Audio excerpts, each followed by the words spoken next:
আমার বাড়ি কি নাম তোমার? আমার নাম বিমল দাস। আমার বাড়ি ভৈরবনগর, ছোটবেলা ভৈরবনগর দাসপাড়া।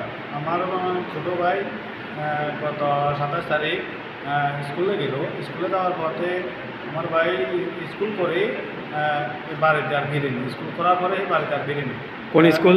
তুলাপুরা টাইটেল স্কুল থেকে বাড়ি আর ফিরেনি। মাস্টার? মাস্টার, বিজ্ঞান শিক্ষকের মাস্টার। আচ্ছা। তো এরপরে আমি অনেকবার কল করলাম। কল করার পরে হেড মোবাইল সুইচ অফ দেখাচ্ছে। আমি এরপরে খোঁজাখুঁজি করলাম। খোঁজাখুঁজি করার পরে হেড মোবাইল সুইচ অফ হওয়ার কারণে আমরা অনেক খোঁজাখুঁজি করছি। এরপরে শুনলাম বরপাত্র অবধি আইলো অটোওয়ালাগুলোতে। আমি বরপাত্রে নামাই দিলাম। এরপরে আমি বরপাত্রে খোঁজাখুঁজি করলাম। খোঁজাখুঁজি করার এই মোবাইল বন্ধ। আমি এরপরে পাইছি না। এরপরে থানা গিয়ে আমি একটা তারাও জানাইছি, স্যার আমার ভাই স্কুলে গেল, স্কুল থেকে আর এখনও আসছে না। তারা বলছে তোমরা বলছে কালকে তোমরা একটা মিসিং ডায়েরি করো। কাল থানারে? হ্যাঁ। কোন থানা? পিয়ারবাড়ি থানাতে। পিয়ারবাড়ি থানাতে আমি 27 তারিখ আমার ভাই নিখোঁজ। 28 তারিখে আমি মিসিং ডায়েরি করলাম। মিসিং ডায়েরি করার পরে থানা আমাদের এখনও আজকে 20 দিন ধরে গিয়েছে। আমার ভাই এখনও কোনো খোঁজ খবর পাইতেছি না। থানাওয়ালা কোনো আমাদেরকে সহযোগিতা করতেছে না। এখন ব্যাপার আছে, আমার বাইরে আগে একবার মার্ডার করার চেষ্টা করছিল তারা।